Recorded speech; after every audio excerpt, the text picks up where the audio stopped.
plant guilds are at the core of creating the biological layer for a permaculture design. And when people think about permaculture, it's often what they think of is creating systems where you have multiple species of plants that are working together to support each other. And there's several permaculture principles that are demonstrated by forming guilds. One is observe and interact, look to nature, because that's what we're doing when we are creating guilds is we're looking to forests and we're seeing all these different plants working together. And so we're creating guilds that are mimicking the ways that those plants work together in a forest system. We're also looking at stacking and packing. So looking at having the biological layer exist in several different spaces in like the vertical plane. And then we're looking at using and valuing diversity. So just like this forest, which I'm lucky enough to live in one of the most diverse forests in the world, which is awesome, in the temperate world anyway.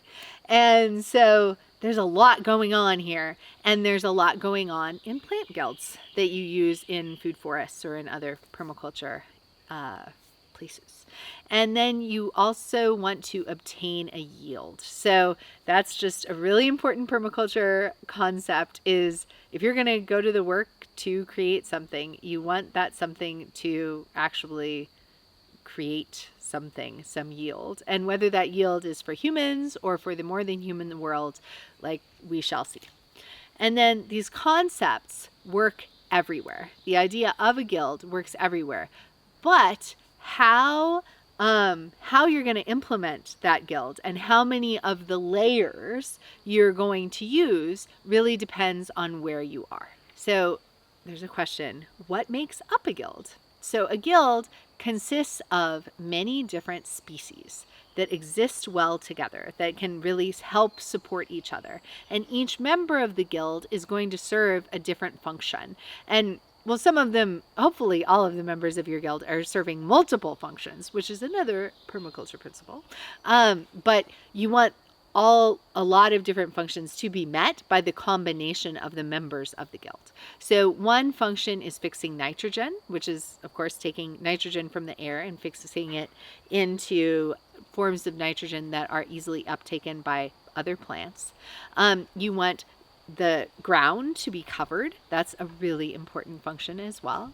You want food production for humans or non-humans, and also production of other useful things. And then you want some plants that are dynamic accumulators that are bringing water or minerals or whatever up from the soil and making them available to other plants. You want all of these plants to be supporting each other in thriving and in growth. So what yields do you get from guilds? So for humans, the different yields are food, fuel, shelter, and medicine, typically. You might be able to think of some others too. The yield might be for other plants or for the fungi in the soil.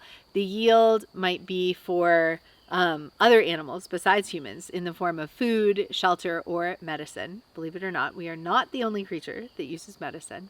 And another yield can just be biodiversity, which biodiversity means less pests, more pollinators, beauty, and resilience. So all of these things are really important when you are considering guilds, like which plants you want to be including in your guilds.